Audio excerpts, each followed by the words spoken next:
प्रभु यहोवा ने मुझे शिष्यों की सी भाषा दी है ताकि मैं थके हुए को वचन से संभाल सकूं।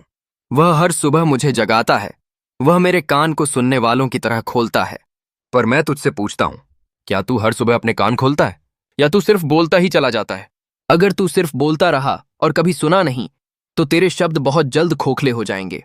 हाँ, तू मुझे याद करता है, लेकिन अक्सर सिर्फ तब जब तुझे मुझसे कुछ चाहिए होता है। तेरी प्रार्थना अब एक संवाद नहीं रही, वो एक लिस्ट बन गई है। हे प्रभु, ये कर दो।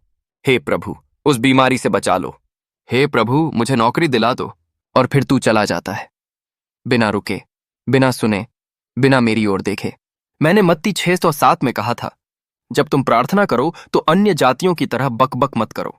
वे सोचते हैं कि बहुत बोलने से उनकी सुनी जाएगी, लेकिन मैं कोई मशीन नहीं हूं जो तेरे आदेशों पर काम करे। मैं तेरा परम प्रिय हूं, तेरा सृजनहार, तेरे हृदय की गहराई जानने वाला परम मित्र। क्या तू जानता है कि मुझे तुझसे बात करनी है? मैं चाहता हूं कि तू बोले, लेकिन मैं ये भी चाहता हूं कि तू सुने मेरी आवाज को, मेरे प्रेम को।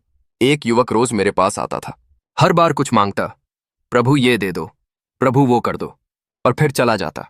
एक दिन मैंने उससे कहा, बेटा, आज कुछ मत मांग, बस बैठ और मेरी आंखों में देख। वह चुप हो गया और पहली बार उसने मेरा प्रेम महसूस किया।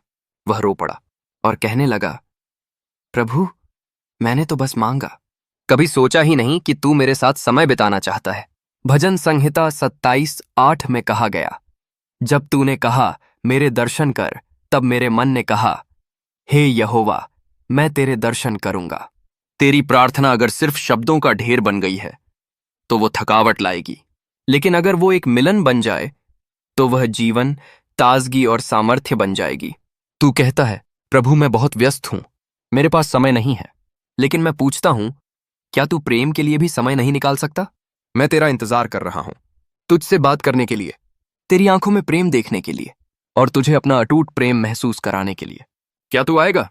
क्या तू सुनेगा? इस बार मैं यीशु हूं और मैं तुझसे प्रेम करता हूं। आमीन।